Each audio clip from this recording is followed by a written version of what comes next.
Good evening, everybody. My name is Parth Singh. How are you? So, before going on to the physical suffering part, मैं कुछ आपसे confess करना चाहता हूँ और एक तरीके की रिक्वेस्ट है आप सभी लोगों से। तो मेरे घर में मेरे फादर को एक रेयर कंडीशन से पिछले 2 साल से जूझ रहे हैं, ठीक है। तो उनकी मेडिकेशंस हैं, 2-3 बार हॉस्पिटलाइज भी करना पड़ा था। तो उनकी मेडिसिन्स हैं, ऑलमोस्ट 10-12 हज़ार की उनकी मेडिसिन्स चली जाती हैं मंथ की।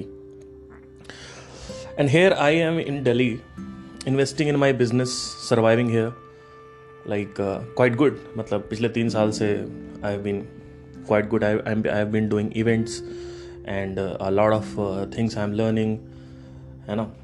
सो in this case where I am investing so much on my business और trying to grow financially more, and initial startup phase we are right now. We have a team of around 6 to 7 people. So at this moment, the thing is that कि जो मेरा family itch है और उसकी वजह से मुझे थोड़ा इन्वेस्ट करना पड़ता है उधर भी। तो ऐसे में I have a request. Now you can call me दोगलापन और you can call a hypocritic. I can accept that honestly, but इस आपदा में मैं अपने माता पिता को पहले रखना चाहता हूँ और इसके चलते I have to monetise the channel. Now it's not getting a lot of views first of all, okay. So you know that, right? So in future it is going to gain a lot of traction because I have plans. अभी मैं regular नहीं रह पाता हूँ इस पे, तो उसकी वजह से क्या होता है कि जो ट्रैक्शन है वो उतना आ नहीं पाता, और डिपेंडिंग ऑन द टॉपिक कि आप क्या टॉपिक डिसाइड कर रहे हैं उस पर भी व्यूज़ आते हैं। तो ऐसे में मैं अपने माता पिता को पहले रखना चाहता हूँ, मैं अपने घर को पहले रखना चाहता हूँ, और आई थिंक ये एक बहुत ज़रूरी चीज़ है। और जस्ट बिकॉज आप किसी के बहुत रेविंग फ़ैन हैं और आपने मज़े मज़े में या मतलब जो भी है, मतलब एक जुनून होता है उसमें आपने बोल दिया, या शुरू में मैंने स्टार्ट किया था, क्योंकि मेरी जैसे से ग्रोथ होती जा रही है मुझे चीज़ों की रीजनिंग देखना ज़्यादा सही लगता है। मुझे ऐसा लगता है कि वाई नॉन मोनेटाइजेशन, क्योंकि ऐसे में ये फील आती है कि ना आपसे मैं पैसे ले रहा हूँ, आपसे पर्टिकुलर आपके पॉकेट से कोई पैसा नहीं जा रहा है, वो यूट्यूब से मेरे पास पैसा आ रहा है, राइट, यूट्यूब प्रोग्राम से। तो जब मुझे वो अपॉर्चुनिटी मिल रखी है और मैं एक अपने स्टार्टअप फेज़ में हूँ, और जहाँ पे मुझे अपने घर वालों का भी देखना है, सबका देखना है, पिताजी की मेरी तबीयत ख़राब चलती है, 10-12 हज़ार की उनकी मेडिसिन है, तो क्यों ना हम इससे निकालें, है ना। तो ऐसे में this is a huge request from my side, और this is the only thing which I am transparent about, okay. मैं आपसे बिल्कुल ट्रांसपेरेंट होके बोल रहा हूँ। अभी तक मतलब मैंने पूरे चैनल मोनेटाइज नहीं किया, लास्ट वीडियो में सिर्फ एक मोनेटाइज ऑन किया मैंने, ठीक है। अब मैं इसके बाद करने वाला हूँ पूरे तरीके से। यू कैन कॉल मी दोगलापन, may be I am keeping my माता पिता, तो I don't think so, I am wrong in that scene. और दूसरी चीज़ ये भी है कि अगर मैं नॉन मोनेटाइज करता हूँ तो मेरा नाम सिर्फ सीधा SM से जुड़ता है जाके। मैं नहीं चाहता हूँ कि मेरा नाम उनके साथ जुड़े, मैं चाहता हूँ कि मेरी अलग आइडेंटिटी हो, और कुछ भी ऐसे ट्रेड्स, ऐसे फीचर्स जो हैं जो आपको एक कॉपी वाली चीज़ करते हैं, मतलब एक तरीके से एक छवि करते हैं। मैं नहीं चाहता कि मेरी एक इंडिविजुअल पर्सनैलिटी है, मेरी इंडिविजुअल कैरेक्टर है मेरा, और मेरा चीज़ों का देखने का ढंग मेरा अलग है। तो मैं नहीं चाहता कि मेरा कुछ भी कॉपीड हो उधर की तरफ से, कि ऐसा लगे कि कि अच्छा उन्होंने किया तो उन्होंने भी कर दिया। लेकिन हाँ, ये है कि उनका बहुत बड़ा मेरे ऊपर रोल है, और वो खुद भी कहते हैं कि आप पहले अपना देखिए फिर दुनिया का देखिए, ठीक है। तो इस केस में मैं चैनल को मोनेटाइज कर रहा हूँ, और क्योंकि मेरी फैमिली का जो, मैं बार बार इसको नहीं बोलना चाहता, लेकिन फिर भी मुझे पता है कई लोगों को लगेगा कि दोगलापन है ये वो, तो हाँ मैं मान सकता हूँ, हो सकता है आपको लगे, लेकिन जब किसी का आप पीछे समझने की कोशिश करिए बैकग्राउंड क्या होता है लोगों का, है ना। तो जहाँ पे मैं अपना सारा पैसा अपने बिजनेस में इन्वेस्ट कर रहा हूँ, ऑलमोस्ट मेरा 2.5 लाख रुपए के आसपास आप समझ लीजिए मैं फेसबुक एड्स में लगा चुका हूँ। उसके बाद मेरा 3.5 लाख रुपए ऑलमोस्ट मेरा गूगल एड्स में लग चुका है, आप सोच रहे हैं, पिछले 2 साल से। तो बहुत लर्निंग हो रही है, कोई फालतू पैसा नहीं जा रहा है, बहुत लर्निंग हो रही है। और स्पेशली एडवर्टाइजिंग में, मार्केटिंग में आपको पैसे डाल डाल के सीखना होता है, आप ऐसे नहीं सीख सकते कि भैया बुक से पढ़ लिया, दुनिया के सारे बड़े लोगों की बुक्स तो पढ़ ली, लेकिन अप्लाई करा तो वो प्रैक्टिकल नॉलेज तो है नहीं, थियोरेटिकल नॉलेज ही रहेगी वो, है ना। इसमें भी बहुत बड़ी चीज़ है कि इसमें बोध बहुत ज़रूरी, हर चीज़ का अनुभव बहुत ज़रूरी है। जब तक अनुभव नहीं आता तब तक विश्वास नहीं होता है। आप किसी किताब में पढ़ोगे कि ऐसे करके ये टेक्निक होती है कन्वर्ट करने की कस्टमर को, और आप कहोगे ये तो बहुत आसान है, आप कभी विश्वास ही नहीं करोगे। आपका माइंड हमेशा इल्यूजन क्रिएट करता रहेगा उसके पीछे। ऐसा इसलिए होता है क्योंकि आपको ये समझने की ज़रूरत है कि हमें अभी अनुभव नहीं हुआ है उस चीज़ का। जब हमें उसका अनुभव हो जाता है तो हमारा विश्वास एक्चुअली जो है वो सही विश्वास हो जाता है, रियलिटी से रिलेटेड एक विश्वास होता है, वो हो जाता है। तो here by I am requesting you all and कि कॉल मी अ दोगला, but I'll keep my family first. So yeah, so here we go with the topic today, and the topic is that what is physical suffering, right? तो chemical suffering में बहुत लोगों का response है। आप लोग मैसेज करते हो, डीएम करते हो, मेरे को बहुत अच्छा लगता है। मैं पढ़ता हूँ, रिप्लाई नहीं दे पाता, वो बात अलग है। मैं कभी कभी सोचता हूँ कि जिस लेवल पे मैं चीज़ें देख रहा हूँ, क्या लोगों को दिखा पा रहा हूँ? क्योंकि कितना भी इसको सरल करने की कोशिश करो, लोग कहीं ना कहीं इसको कॉम्प्लिकेट कर देते हैं। इसीलिए मैं आपसे बोलता हूं, आप पहले चीजों को 10 बार सुनिए, उसके बाद आप किसी निष्कर्ष पे आइए, है ना। ऐसे मत करिए कि पता नहीं ये सही है कि नहीं। वो सही भी हो सकता है, गलत भी हो सकता है, आप उसको खुद इन्वेस्टिगेट करिए, ठीक है। तो कई लोग को देख पा रहे हैं, नहीं देख पा रहे हैं, मेरे को अच्छा लगता है कि जब आप लोग डीएम करते हैं, मेरे को I feel great. To be really honest, अगर मेरे को बोला जाए कि आप बिजनेस, म्यूजिक या स्पिरिचुअलिटी, तीनों में से एक चीज चूज करो, तो मैं सबसे पहले इसको रखूंगा आंखें बंद करके, ठीक है। आंखें बंद करके आपसे रखूंगा, और आप निश्चिंत रहें, आपके साथ जो पॉडकास्ट मेरे होंगे या फ्यूचर में वीडियो पॉडकास्ट या सेशंस होंगे, वो निःशुल्क रहेंगे, उसमें टेंशन मत लीजिए। आपकी जेब से कोई पैसा नहीं होगा। जो भी पैसा है यूट्यूब प्रोग्राम से होगा, वो भी शायद मैं बाद में ऑफ कर दूँ। मेरा कुछ भरोसा नहीं है, तो मैं अभी से बोल दे रहा हूँ कि हो सकता है मुझे लगे कि नहीं, अब मुझे लगता है यहाँ ये दिक्कत कर रहा है, तो मुझे ऑफ भी कर सकता हूँ मैं। हो सकता है पूरे ज़िंदगी ऑन भी रहे, क्योंकि देखिए ऐसा है ना कि मेरी जो फैमिली है और बहुत सारी चीज़ें हैं, मुझे उसको पहले देखना है। मुझे मेरे फादर का, मेरा अलग से मान लीजिए कुछ एक सर्टेन अमाउंट निकल रहा है मेरे फादर के लिए, तो मैं यहाँ ऑन कर दूंगा, वो अमाउंट मेरा बच जाएगा, है ना। तो चीज़ें ऐसी थोड़ा समझने की कोशिश करिए, ये एक बुद्धिमत्ता का काम है। और मैं किसी भी रेविंग फैन, बर्निंग डिज़ायर किसी का पाल के, मैं उसकी तर्क को, उसकी रीजनिंग को, उसके तथ्य को नहीं ख़त्म करना चाहता हूँ। तर्क के हिसाब से मुझे नहीं लगता कि ये नॉन मोनेटाइज रहना चाहिए। क्यों? क्योंकि there is no, you are not paying me, I am not taking. जैसे आप कई लोग रूरल इंडिया से सुन रहे हैं, उनके पास 100 रुपये अफोर्ड करने के लिए भी नहीं है, but I am not taking from you, है ना। I am taking from YouTube. So I don't see a logic also over there. And then there is this आपदा कह लो या विपदा कह दो, जो भी है, with the family background and all that. So it's okay. I think it's my decision. So bear with me, and I request you all, you will get a lot of practical solutions from this channel or podcast. Okay. और by the way, Spotify पे अभी monetization on नहीं हुआ है, ads आ रहे हैं India में। Spotify पे अभी ऑन नहीं हुआ है, ठीक है।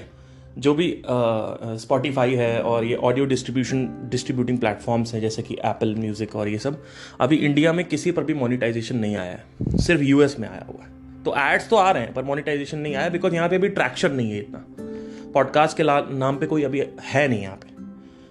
और तो अब हम चालू करते हैं physical suffering. What is physical suffering, right? Let's start with this.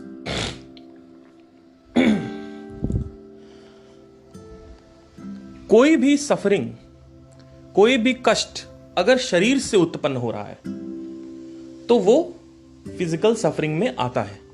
Physical suffering का मतलब ये नहीं है कि वो फिजिकल वर्ल्ड से आ रही है, क्योंकि ऐसे तो सब कुछ फिजिकल वर्ल्ड से आ रहा है। अकेलापन भी फिजिकल वर्ल्ड से आ रहा है। कमरा अकेला है आपका, कमरे में आप अकेले हो, ये बाहर इन्वायरमेंट है ना, एक्सटर्नल इन्वायरमेंट से इन्फ्लुएंस हो रहा है अकेलापन। एक्सटर्नल एनवायरमेंट से लड़की नहीं है, अंजलि नहीं है आपके पास, उससे शादी नहीं हुई, तो आपकी इंटेलेक्चुअल सफरिंग, ऐसे तो एक्सटर्नल इन्वायरमेंट तो सब में है कहीं ना कहीं, और इंटरनल भी है, दोनों में। बट ये जो पर्टिकुलर सफरिंग है, ये सफरिंग क्रिएट होती है physically. Now let me share a story with you.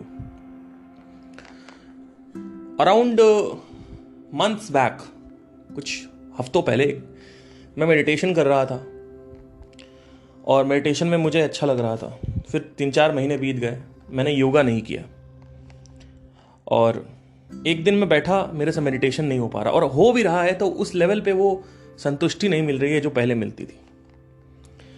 तो मैंने क्या किया, मैंने इमीडिएटली जिम ज्वाइन कर लिया। मैंने कहा कि मुझे जिम करना होगा, और जब मैंने जिम किया, और जिम भी चल रहा था, मेडिटेशन भी चल रहा था, इधर से उपनिषद और गीता ये सब भी मैं पढ़ रहा था। उपनिषद तो मैंने नहीं पढ़ा है वैसे, बट गीता मैं पढ़ रहा था, और अपने अंदर जो नॉलेज है, जो ऑब्जर्व करके नॉलेज आती है, एक एक चीज़ को बारीकी से देख के, वो गैदर कर रहा था। ये सब कुछ हो पा रहा था क्योंकि मैं जिम जा रहा था।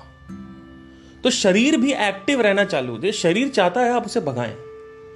अगर आप शरीर को भगाएंगे नहीं और मेडिटेशन की पोजीशन में बैठाए रहेंगे, तो शरीर से उत्पन्न होने वाली सफरिंग क्रिएट होती है, कष्ट क्रिएट होता है, कष्ट पैदा होता है। ठीक है, तो आपको यह समझने की बहुत अच्छे से जरूरत है कि जो सफरिंग है वो क्रिएट होती है इससे, ठीक है, फिजिकल से भी। तो इन सारी सफरिंग्स का, इन सारे जो कष्ट हैं 4 तरीके के, शरीर से और एग्जिस्टेंशियल, इंटेलेक्चुअल, ठीक है, ये सारे और केमिकल, ये सारे जो भी हैं, ये सारे सेंटर पॉइंट करते हैं मूड को। मूड इन सबसे कनेक्टेड है। शरीर में कुछ प्रॉब्लम है, बाकी 3 जगह आप काम सही कर रहे हो, शरीर में कुछ प्रॉब्लम है तो मूड खराब होगा। ठीक है, आप शरीर सही कर रहे हो, जैसे जिम जा रहे हो, जैसे सब जाते हैं, सब कुछ सही कर रहे हो, योगा भी कर रहे हो, लेकिन फिर भी आपका दारू पीने का मन करता है, तो समझ लो आपका फिर केमिकल सफरिंग है, यानी कुछ ना कुछ। और अकेलापन भी इंटेलेक्चुअल सफरिंग है। तो ये 3 सफरिंग आपकी है, पर शरीर सही है, शरीर आपका एकदम स्वस्थ है। ऐसे बहुत सारे आप लोग देखोगे जो स्वस्थ है पर सफर करते हैं, उनको अकेलेपन में नहीं रहा जाता। और बहुत सारे लोग तो एडमिट ही नहीं करते कि मुझे अकेलापन है। ये भी एक बहुत बड़ी चीज है, लोग अकेलापन एडमिट ही नहीं करते sir. There is no admission of अकेलापन, you don't admit it only. There are lot of very less people are there जो एडमिट करते हैं कि हाँ मैं अकेला हूं। और जब तक आप ये एक्सेप्ट नहीं करोगे कि आप अकेले हो, तब तक चीजें चालू नहीं होंगी। इसी को हम इग्नोरेंट बोलते हैं। एक ऐसा इंसान जो इग्नोर करता है सब कुछ और मटेरियल में इन्वॉल्व रहता है, क्योंकि उनको लगता है मटेरियल में कुछ पड़ा हुआ है। एक और भी थ्योरी है कि मटेरियल में बहुत बार, जब ये पूरी लाइफ टाइम खत्म हो जाती है, इसके बाद जो लाइफ टाइम है वो भी खत्म होती है, इसके बाद भी लाइफ टाइम जो वो भी खत्म होती है, तब आपको एक टाइम बाद रियलाइज होता है कि अब मैं मटेरियल में हो चुका। तो ये लोग अभी अपनी ग्रोथ पे हैं, मटेरियल वाले। ये मरेंगे फिर आएंगे, मरेंगे फिर आएंगे, बार बार एंजॉय करेंगे। फिर जब बार बार रेपिटेशन में हो जाएगा, तब वो एक टाइम आएगा कि अपने आप माइंड कहता है कि चल कुछ और रास्ता देखते हैं। तो it might take 100, 500, 1000 years, depends on all this thing. So anyway, so physical suffering. So मैंने बताया था कि लास्ट में प्राण कोश का भी इसमें इन्वॉल्वमेंट है। अब ये 5 तरीके की लेयर्स होती हैं, इसके बारे में पॉडकास्ट कर चुका हूँ पहले मैं, आप मेरे स्पॉटिफाई पे आके देख सकते हैं, या मैं कभी अपलोड कर दूंगा यूट्यूब पे। आप चाहते हैं कि अगर मैं पॉडकास्ट रेगुलर अपलोड करूँ यूट्यूब पे, तो प्लीज़ नीचे ज़रूर लिखें, ठीक है। तो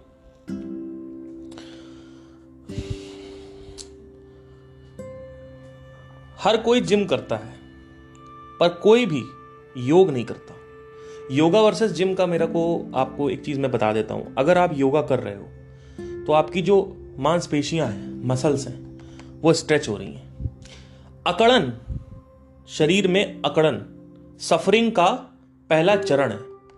अगर आपके शरीर में अकड़न है, आप नीचे झुकते हो, आप हाथ अपनी उंगलियां पैरों की उंगलियों में टच नहीं कर पा रहे हो, पश्चिम आसन बोलते हैं इसको, आप वो सब नहीं कर पा रहे हो, आप पीछे हाथ नहीं कर पा रहे हो, आप आप स्प्लिट्स नहीं कर पा रहे हो, आप ये सब आप देखोगे तो ये सफरिंग क्रिएट करता है। क्योंकि अकड़न बहुत बड़ी चीज है जो शरीर को सफरिंग क्रिएट करती है शरीर में। तो अकड़न जाती है योग से, आदमी करता है जिम, जिम से अकड़न बढ़ती है। तो आपको दोनों का कॉम्बिनेशन करना है, स्ट्रेंथ भी करना है मसल्स को और मसल्स को स्ट्रेच भी करना है। और स्ट्रेच ऐसा स्ट्रेच नहीं होता है कि आप बैठ गए और सिर्फ स्ट्रेच कर रहे हो और कुछ सांस नहीं ले रहे हो। सांसों को पूरा अंदर भर के फिर स्ट्रेच करना होता है और फिर उसको छोड़ना होता है। ठीक है, जैसे आपने फिर आप नीचे गए, टच किया, या you are touching the feet now, जब आप रिलीज करेंगे तब छोड़ेंगे। तो सांसों का चलन भी बहुत जरूरी है। जब सांस चलाते हो तो प्राण जो है वो एकदम से पूरा पैरों तक जाता है। It is same like blood. जब आप ज्यादा सांस लेते हो तो ब्लड अच्छे से जाता है पैरों में, वैसे ही इसमें भी होता है। अब क्या होता है, ध्यान दीजिएगा, आप थोड़ा सा डिग कर रहे हैं डीप। अब क्या होता है,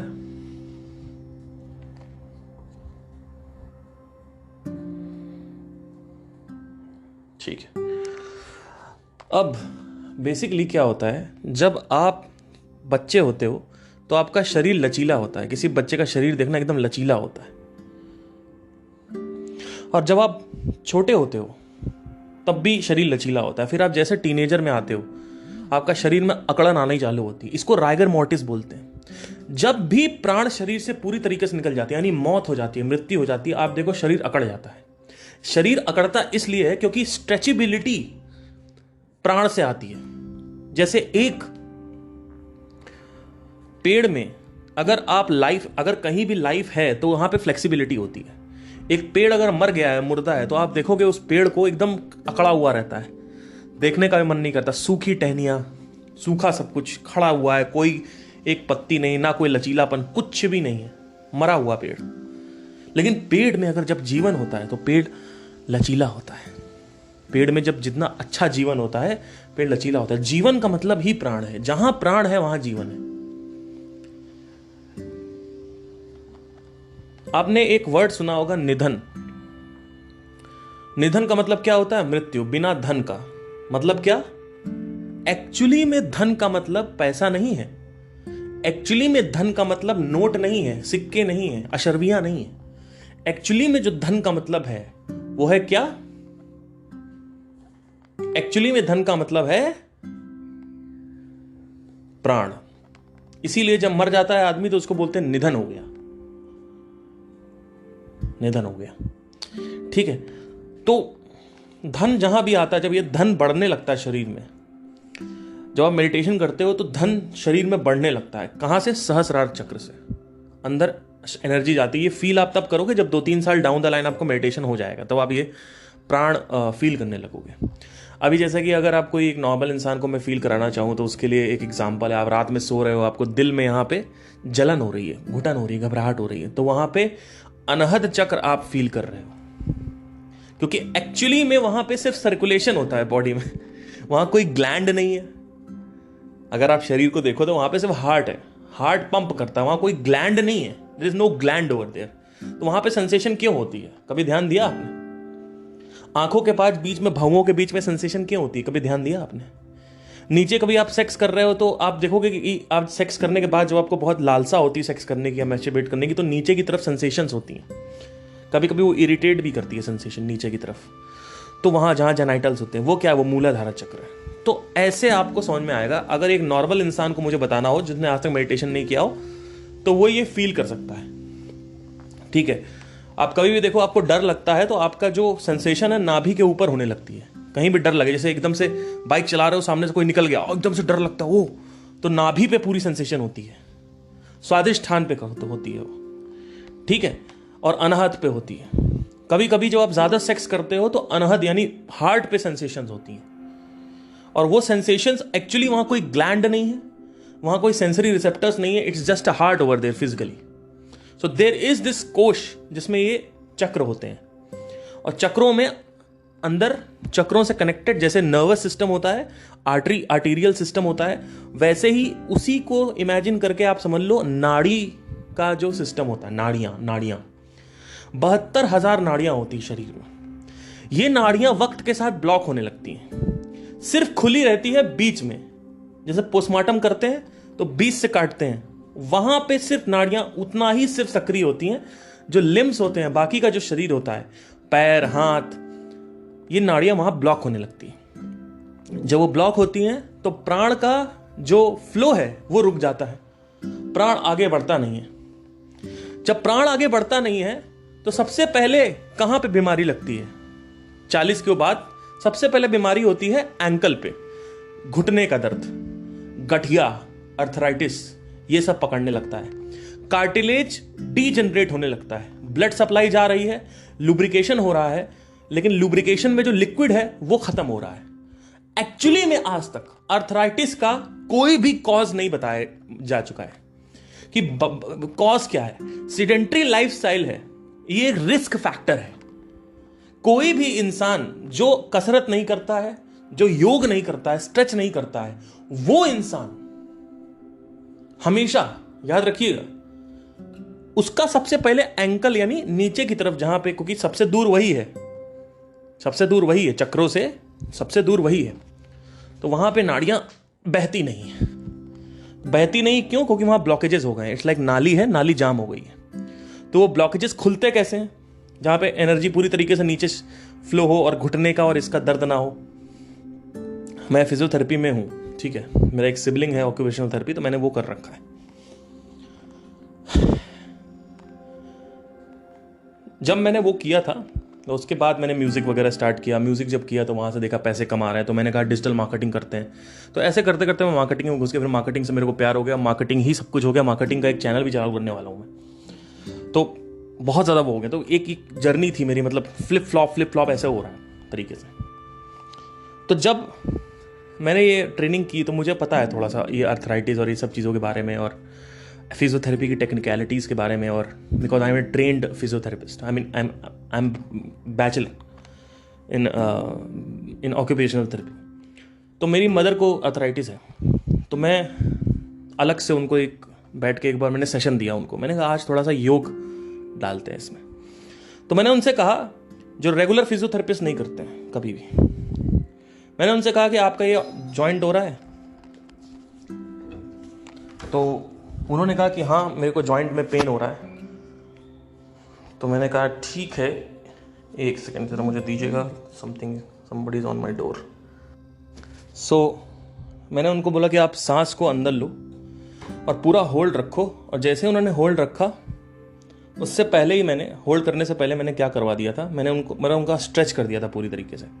और मैंने कहा था कि आप पूरी तरीके से सांस लो, इनहेल करो और एक्सहेल करो, और स्ट्रेच पूरी तरीके से था, मतलब एंकल पूरा स्ट्रेच था। और वो करवाया, मतलब कम से कम एक स्ट्रेच पे मैंने 3-3 मिनट 4-4 मिनट इनहेल एक्सहेल करवाया। और ऐसे ही सारे जो एंकल के स्ट्रेचेस पॉसिबिलिटी होती सब करवाया। फिर उंगलियों का करवाया, और उनका इतना ज़्यादा रिलीफ था। उन्होंने कहा था आज तक मैं इतने में, तुम क्या हो, तुम ये क्यों नहीं करते हो? मैंने कहा छोड़ो मेरे को मैं नहीं कर पाऊंगा मेरे कुछ दूसरे टारगेट्स हैं। इट्स नॉट बिकॉज ऑफ कि मुझे ट्रेनिंग मिली है वहां से, इट इज़ बिकॉज कि मुझे शरीर के बारे में पता है। मैंने शरीर पे ध्यान दिया है, मैंने शरीर पे मेडिटेशन किया है। मेरे शरीर में बहुत कुछ ऐसी ऐसी चीज़ें हुई हैं जिसकी वजह से मैं लॉजिकली उसका आंसर ढूंढा। और जब लॉजिकली आप किसी का आंसर ढूंढते हो तो उत्तर आपको उसके अंदर ही मिलता है, ठीक है। तो ये था। तो शरीर में ब्लॉकेजेस होते हैं, प्राण में शरीर में ब्लॉकेजेस होते हैं। प्राण में शरीर में 72,000 नाड़ियां होती हैं जो नर्वस सिस्टम और आर्टीरियल सिस्टम की तरह होती हैं। जैसे ब्लड फ्लो होता है पैरों तक, वैसे ही नाड़ियों से के थ्रू, नाड़ियों के अंदर प्राण फ्लो होता है। प्राण जब कम होने लगता है तो बीमारियां लगने लगती हैं। और अकड़न सबसे पहली चीज है। एक 25 साल के इंसान में बहुत अकड़न होगी, एक 35 साल में के इंसान में उससे ज्यादा अकड़न होगी। और जब फाइनली शरीर मर जाता है, मृत्यु हो जाती है, तो अकड़न हाइपर हो जाती है, उससे ज्यादा अकड़न। तो उसको राइगर मोर्टिस बोलते हैं। आई थिंक कई डॉक्टर सुन रहे होंगे तो रिलेट कर पा रहे होंगे। तो राइगर मोर्टिस बोलते हैं इसको, this called rigor mortis. Okay, rigor mortis start setting in at the age of 20 year old. Till 20 body maintain itself. 20 के बाद बॉडी डिटोरिएट होना चालू होती है। बॉडी को काम चाहिए, बॉडी कहती है आप मेरे ऊपर काम करिए, नहीं तो मैं बर्बाद कर दूंगी आपको। तो शरीर में योग बहुत जरूरी है। आसन और जिम में सबसे बड़ा डिफरेंस ये है कि जिम स्ट्रेंथनिंग करता है, जिम फ्लेक्सिबिलिटी नहीं लाता, और flexibility is the symptom of life. Where there is जीवन, जहां भी जीवन है, जिस जगह भी जीवन है, वहां पे प्राण है। प्राण ही शरीर है, प्राण ही जीवन है। ठीक है, हर चीज प्राण है। पृथ्वी पे प्राण है, पर मंगल ग्रह पे प्राण नहीं है। समझ, ध्यान देना, सिर्फ पृथ्वी पर प्राण है, और जहां भी प्राण होगा वहां पे इंटेलिजेंट लाइफ हो सकती है। लेकिन ऐसा भी कहा जाता है कि कई ऐसी लाइफ हैं जो एक और ही कोई अलग सा एलिमेंट लेके पैदा होती हैं, लेके उनको, जैसे हम लोग फीड करते हैं ऑक्सीजन पे, हो सकता है वो फीड करते हैं CO2 पे या किसी और अननोन एलिमेंट पे, तो we don't know that. But जितना मैंने देखा है, अगर हमारी जैसी लाइफ चाहिए, हमारे जैसे इंटेलिजेंस लाइफ चाहिए, तो प्राण का होना बहुत जरूरी है। शरीर में प्राण बहुत जरूरी है। प्राण जो है वो आपको स्वस्थ रखता है। धन बोलते हैं, इसीलिए इसको धन बोलते हैं, इसको रियल धन बोलते हैं, मनी। धन का मतलब क्या होता है? वो, अगर आपके पास धन बहुत ज्यादा है तो क्या होता है? सेटिस्फैक्शन होता है, कंफर्ट होता है। तो ये जो धन है, जब शरीर में ये धन बढ़ता है, तो माइंड में जब ये धन बढ़ता है, तो वही अमृत रिश्ता है। जब वो अमृत रिश्ता है पीनियल ग्लैंड से, तो आपको मजा आता है। और जैसे ये कम हो जाता, आप मेडिटेशन छोड़ दो, फिर ये सीक्रेट होना बंद हो जाएगा। तो ये धन जो है, इसको आपको बढ़ाना होता है। जब ये धन बढ़ने लगता है, कैसे? साधना के थ्रू ये धन धीरे धीरे बढ़ने लगता है, तो कुंडलिनी अवेकनिंग की, अवेकनिंग की पॉसिबिलिटी बढ़ जाती है। क्यों? क्योंकि अभी बहुत कम धन एकत्रित होता है, छोटा सा शरीर में। सुबह उठते हो, एक प्रारब्ध कर्म मिलता है आपको, सुबह प्रारब्ध मिलता है, शाम को प्रारब्ध वीक हो जाता है। ठीक है, तो ध्यान दीजिएगा, जो प्रारब्ध है वो बहुत जरूरी है, क्योंकि प्रारब्ध के बिना आप कुछ कर नहीं पाओगे। और जब आप धन लेते हो तो प्रारब्ध बढ़ जाता है, इसीलिए एनर्जी ज्यादा हो जाती है। जब एनर्जी ज्यादा हो जाएगी तो ज्यादा एक्टिविटीज होंगी। ठीक है, जब ये धन बढ़ जाता है शरीर में, तो कुंडलिनी अवेकनिंग के चांसेस बढ़ जाते हैं। क्योंकि ऊपर से बोतल में पानी डाल रहे हो आप पानी डालते जा रहे हो, तो पानी ऊपर आएगा, और ढक्कन बंद है। ढक्कन क्या है? आपकी खोपड़ी, जहां सहस्रार चक्र होता है, वो ढक्कन है। और पानी कहां से? ऊपर से ही पानी आ रहा है, लेकिन ढक्कन बंद है। शरीर के हिसाब से देखा जाए तो खोपड़ी खुली नहीं हुई है, खोपड़ी बंद है ना। आपका जो सिर है वो बंद है, जो क्राउन है वो बंद है आपका, लेकिन वहां से फिर भी एंट्री होती है। विश्व शक्ति बोलते हैं इसको। जब ये विश्व शक्ति ज्यादा होने लगती है, तो आपको जीवन में बहुत स्वाद आता है, जीवन मधुर हो जाता है आपका जीवन। बैठे बैठे आपको ब्लिस का फील होती है, यू फील ब्लिस्ड आउट। अगर आपकी पीछे की 3 सफरिंग खत्म हो गई है, यानी इंटेलेक्चुअल, एग्जिस्टेंशियल और केमिकल सफरिंग, ये खत्म हो गई है, और शरीर की सफरिंग खत्म हो गई है, तब आपको ये फील होगा। अगर इंटेलेक्चुअल सफरिंग चालू है, तो धन कितना भी बढ़ा लो गुरु, कितना भी धन आप बढ़ा लो, कितना भी प्राण बढ़ा लो आप, कितनी भी शक्ति बढ़ा लो, अंजलि परेशान करेगी। ये बात याद रखियो, ये चीज बहुत जरूरी है समझना। तो ये 4 लेवल की सफरिंग्स होती है। ठीक है, physical suffering, intellectual suffering, chemical suffering and existential suffering. ठीक है, तो जब ये 4 सफरिंग खत्म हो जाती हैं, इसके बाद भी एक स्टेट बचती है। इस स्टेट की हम पार्ट 5 में बात करेंगे। वो जो स्टेट है, वहां पर भी कुछ दर्द होता रहता है। वो दर्द क्या है, वो हम पार्ट 5 में बात करेंगे। लेकिन ये 4 अगर किसी ने कॉन्कर कर लिए, तो अब वो इंसान आजाद है। अब उस इंसान को कुछ नहीं रोक सकता, क्योंकि इंटेलेक्चुअल सफरिंग डेथ को भी कॉन्कर कर लेते। अगर आपकी डेथ की अंडरस्टैंडिंग अच्छी है, रियलिस्टिक है, तो इंटेलेक्चुअल सफरिंग नहीं होगी। क्योंकि अभी कोई मरा और आप मेडिटेशन कर रहे हो, ध्यान दीजिएगा, आप साधना कर रहे थे, घर में कोई किसी की मृत्यु हो गई, अब क्या होगा? अब वो साधना काम आएगी या दर्द होगा, दुख होगा? दुख होगा, ऑब्वियसली होगा। लेकिन आपको पता है मृत्यु क्या है, तो आप उससे 10, 12, 13, 14, 20 दिन में बाहर आ जाओगे, जो आदमी 2 साल लेता है बाहर आने में, और आ भी नहीं पाते कई लोग तो, क्योंकि उनको लगता है वो ही मेमोरी बहुत अच्छी थी, वही एक बहुत अच्छी थी, तो वो पकड़ के बैठते हैं, उस थॉट को पकड़ के बैठते हैं, और वही थॉट सेंटर्ड है, वो थॉट सेंटर पॉइंट है, वो परिक्रमा करता है उस वासना की, किसकी? मेरा पति मर गया है, उसके साथ मुझे अच्छे एक्सपीरियंसेस थे, तो अब मैं उस एक्सपीरियंस को पकड़ के रखूंगी, क्योंकि पति चला गया, पति जल गया, पति गड़ गया, पर मैं इसको नहीं छोड़ना चाहती हूं, इस मेमोरी को नहीं छोड़ना चाहती, इस याददाश्त को पकड़ के बैठना चाहती हूं। इससे क्या होगा? इस याददाश्त को पकड़ने से क्या होगा? इस याददाश्त को पकड़ने से मैं उसको अपने अंदर जिंदा रखूंगी। यह महामूर्खता है, क्योंकि आप मर जाओगे, आप डिप्रेशन का शिकार हो जाओगे, आपका शरीर बर्बाद हो जाएगा, और किसी भी इंसान को यह हक नहीं है कि वो अपने आप को दुख पहुंचाए किसी दूसरे की वजह से, चाहे वो मरे, थोड़ा हार्श लग रहा होगा, सॉरी, चाहे उसकी मृत्यु हो, चाहे वो आपको छोड़ के जाए। अगर आपको पता है कि वो मृत्यु के बाद क्या होता है, मृत्यु क्या है, तो आपको चिंता करने की कोई जरूरत नहीं है। 20, 25, 30 दिन में ये जो याददाश्त है, इसके ऊपर अगर आपका ध्यान है तो याददाश्त परेशान नहीं करती है, क्योंकि याददाश्त सिर्फ पास्ट में है। स्मृति का मतलब क्या होता है? मृत आ रहा है बीच में,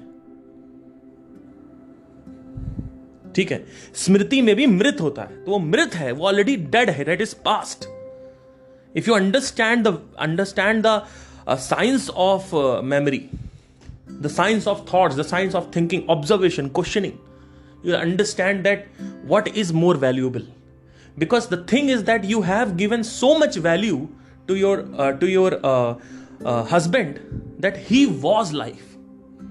अभी मैं एक शो करने गया था, तो वहां पे हम कैरियोके नाइट कर रहे थे, मेरा इवेंट था, तो वहां पे लैपटॉप में मैं गाना गा रहा था, और मेरे साथ एक और कोस्ट फीमेल सिंगर थी, तो हम लोग गाना गा रहे थे। It was I think it's a anniversary event, so event there and all that, तो I was just singing, and सामने जो लैपटॉप है उसमें लिखा हुआ था म्यूजिक इज माई लाइफ, जो वो कैरियोकेज है, अगर आप डालो जब कोई बात बिगड़ जाए कैरियोके तो वहां लिखा होता है म्यूजिक इज माई लाइफ। अरे भैया, do not make music your life, because if there is no music, what will you do then? If there is no pati, what will you do then? If there is no career, there is no paisa, what will you do then? Why do you give importance to every other thing which is not valuable? You should give the importance to your sharir and to your man and to the all pervading consciousness.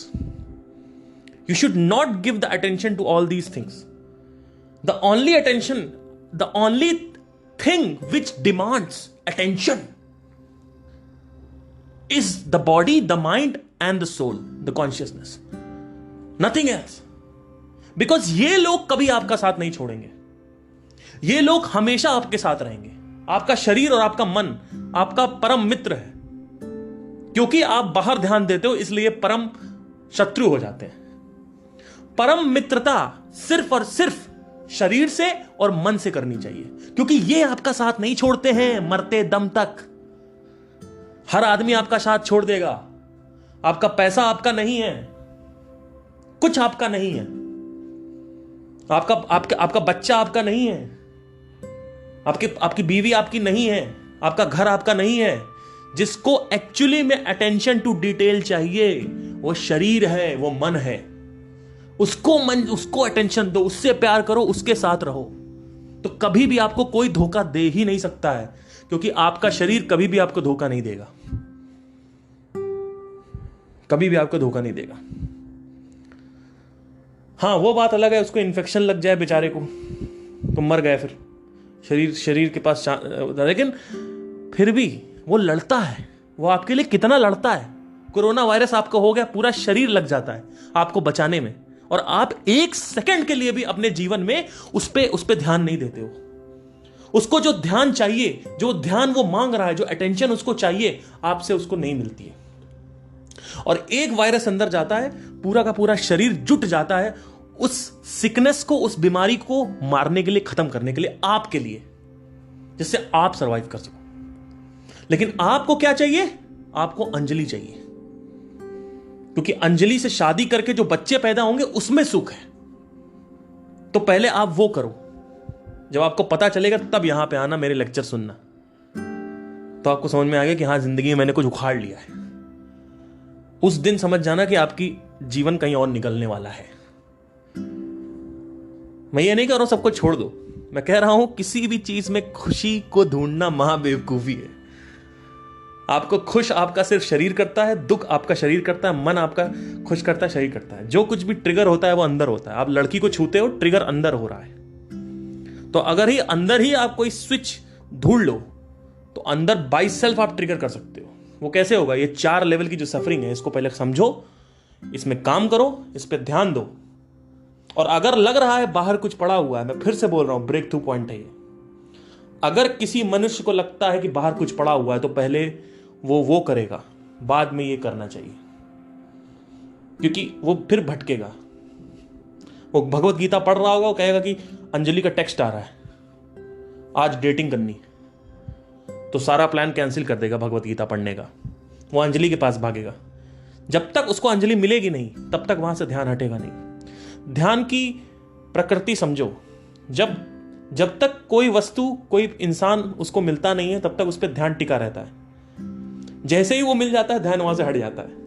आपको एक car चाहिए, आप car का ये देख रहे हो, आप कार, हर तरफ आपको कार दिखेगी, कार का पहिया, कार का interior, leather seats and previous lights and roof top and all these things, you are looking at it, everything. But जब आपको कार मिल जाती है तो क्या आप रूफ टॉप देखते हो? कि एक दिन देखा बस 1 घंटे के लिए या आधे घंटे के लिए या 2 मिनट के लिए, खरीद लिया ना। अब तो कार आपको मिल गई, आपने ना पहिए देखे ना आपने इंटीरियर देखा। कितने देर के लिए देखा? 1 घंटे के लिए, और पूरी जिंदगी बिना देखे उस कार को आप चलाते हो। तो ध्यान जब तक वहां खींचता रहता है अपने आप को, जब तक वो वस्तु या वो इंसान, वो मनुष्य आपको मिलता नहीं है। जैसे ही वो मनुष्य आपको मिलता है आप उस पर ध्यान नहीं देते हो। जब तक आपको वो लड़की नहीं मिलेगी तब तक आप उसके सारे पार्ट्स पे ध्यान दोगे। अच्छा, आज ये देखो, ये सही लग रहा है, ये बम्प अच्छा लग रहा है, पीछे ये आगे का बम्प अच्छा लग रहा है, आज लिप्स अच्छे लग रहे हैं, आज बाल अच्छे लग रहे हैं, आज आंखें अच्छी लग रही हैं, आज ये अच्छा लग रहा है, वो अच्छा लग रहा है। आप इमेजिन करते हो अंदर ही अंदर कि अब मिल जाएगा तो ये होगा, मैं ये करूंगा, मैं वो करूंगा, मैं ऐसे किस करूं, मैं वैसे किस करूं, स्पाइडरमैन किस करूंगा, ठीक है। और जैसे ही शादी हुई, आप एक बार आप एक बात बताइए, आपकी शादी हो गई, आपने कब ऐसा दिन निकाला था कि बिना अपने पत्नी को छुए हुए आप सिर्फ उसकी आंखों को देख रहे हो, सिर्फ आंखों को देख रहे हो? उससे पहले जब तक नहीं मिली थी वो, तब तक आप उसकी आंखें नहीं देख रहे थे। तब तक आप उसकी आंखें देख रहे थे, दूर दूर से छुप छुप के आप इमेजिन कर रहे थे, रात में सो रहे थे, ख्वाब आ रहे थे, आपको ख्वाब आ रहे थे अंदर से उसकी आंखों के। और जैसे ही वो व्यक्ति आपको मिला, जैसे ही वो स्त्री आपको मिली, वो ध्यान खत्म हो गया। ध्यान देता ही नहीं आदमी, तब तो मिल गया था। मुझे बताओ, आपको लिप्स पसंद है, आपको होंठ पसंद है उसके, आपने कब उसके होंठ देखे आधे घंटे के लिए या 15 मिनट के लिए भी, कि आज मैं सिर्फ तुम्हारे होंठ देखूंगा, कुछ करूंगा नहीं, देखूंगा? लेकिन जैसे ही शादी होती है, जैसे ही लड़की मिलती है या लड़का मिलता है, दोनों वाइस वर्सा, दोनों चीजों में आप उसको देखते नहीं हो, आप बस पता नहीं क्या करते हो। अगर आपसे उसको देखो और उसको किस मत करो, तो उस देखने में भी एक संयम है, ध्यान है, उसमें भी आपको अटेंशन टू डिटेल दिखेगा कि यह चीज मैंने कभी पहले नोट नहीं करी तुम्हारे अंदर। आप उसको छोड़ो, आप अपने ही शरीर को कभी नोट नहीं करते। कभी अपने नाखून को देखो, आप देखोगे कि इससे पहले आज तक मैंने कभी नोट नहीं किया कि ये था। आप ध्यान से देखोगे। आप अपने पैरों को देखो, आप देखोगे कुछ ऐसी चोटें लगी हुई हैं जिसका आपको पता ही नहीं है कि कब चोट लगी थी। आप अपना हाथों को देखो एक बार गौर से, कब देखते हो अपने हाथों को, अपने पैरों को, या अपनी वाइफ के पैरों को, हाथों को कब देखते हो बिना छुए? क्योंकि छूने से क्या होता है, छू भी आदमी क्या रहा है? आदमी जब किस करता है तो आदमी क्या ध्यान देता है क्या लिप्स पे? कोई ध्यान नहीं देता, उसका पता नहीं, कुछ अंदर ही चलता रहता है अंदर। आदमी कहता है आप जल्दी से यहां से यहां जाऊं, यहां से यहां जाऊं, फिर यहां नीचे जाऊं, फिर और ऊपर जाऊं, फिर पीछे जाऊं, फिर ये जाऊं वो को। आदमी एक जगह रुकता ही नहीं है, वहां पे भी रेस्टलेसनेस है, बैठा हुआ आदमी। अब मैं ये एग्जांपल इसलिए ले रहा हूं क्योंकि इसमें लोग रिलेट करेंगे, और ये सबसे सटीक एग्जांपल है ये रिलेशनशिप। इससे बड़ा अच्छा तरीके से समझाया जा सकता है स्पिरिचुअलिटी को, क्योंकि हर आदमी कान खड़े हो जाते हैं, हाँ ये बातें बढ़िया थी, ये सही था, ये तो मेरे साथ भी हुआ है ना। तो ध्यान तब तक रहता है जब तक वो वस्तु आपको प्राप्त नहीं है। जैसे ही वो वस्तु आपको प्राप्त हो जाती है, अर्जित हो जाती है, तब आपका ध्यान वहां पे टिकता ही नहीं। आप फड़फड़ाते हो, जैसे बाहर फड़फड़ा रहे हो, कभी लिप्स पे फड़फड़ाओगे, कभी पीछे फड़फड़ाओगे, कभी ऊपर फड़फड़ाओगे, फड़फड़ाओगे। कभी भी ना आप ढंग से किस करते हो, ना उसको आप टच करते हो सही से, ना आप फील करते हो, ना देखते हो, ना सुनते हो उसको। कभी उसकी आवाज को सिर्फ सुनो ध्यान से, आप देखोगे कि उसकी आवाज में कुछ ऐसा कंस है, कुछ अलग सा है जो अभी तक आपने नोट नहीं किया। आप देखो, समझने की कोशिश करो। लेकिन नहीं, जैसे ही वो चीज हमें प्राप्त होती है, हमारा ध्यान वहां से हट के कहीं और चला जाता है, जो चीज हमें प्राप्त नहीं है। उससे पहले आपको कार के व्हील्स दिख रहे थे, रूफ टॉप दिख रहा था, गियर दिख रहा था, लेदर सीट्स दिख रही थी, लेकिन जैसे ही कार खरीदा, लेदर सीट हार्डली आप 5 मिनट देखते हो। उसके बाद पूरी जिंदगी आप लेदर सीट पे ध्यान नहीं देते। लेकिन जब तक लेदर सीट नहीं मिली थी, उससे पहले आप सोच रहे थे सोते वक्त लेदर सीट, आप चल रहे थे लेदर सीट देखते वक्त, आप गूगल कर रहे थे लेदर सीट, आप फेसबुक पे देख रहे थे, हर जगह लेदर सीट, लेदर, इतना देखा इतना देखा इतना। लेकिन जब एक्चुअली में वो प्राप्त हो गई, जब एक्चुअली में वो देखना चाहिए, जब एक्चुअली में उसको महसूस करना चाहिए, वहां पे टिकना चाहिए, ध्यान देना चाहिए, तो आप सिर्फ 2 मिनट का ध्यान देके आजीवन ध्यान नहीं देते हो फिर उसमें। यह है ध्यान की प्रकृति। This is called the nature of attention, nature of consciousness. This is how the people are, this is how this mind works. If you understand the core concepts, you will understand everything. Now, इसके बाद एक और suffering रहती है, वो मैं part 5 में cover करूंगा। Thank you so much, take care, I have event to go. आज मैं 12:30 से अराउंड 1 बजे मैं इवेंट से फ्री होऊंगा। अभी जस्ट मैं पॉडकास्ट करके नहाऊंगा, सीधा मैं इवेंट करने जा रहा हूँ, ठीक है। तो thank you, and I hope you can take the request, and God bless you. No, sorry. If you understand the real definition of God, the universe bless, the universal energy, forget it. Wish you all the best.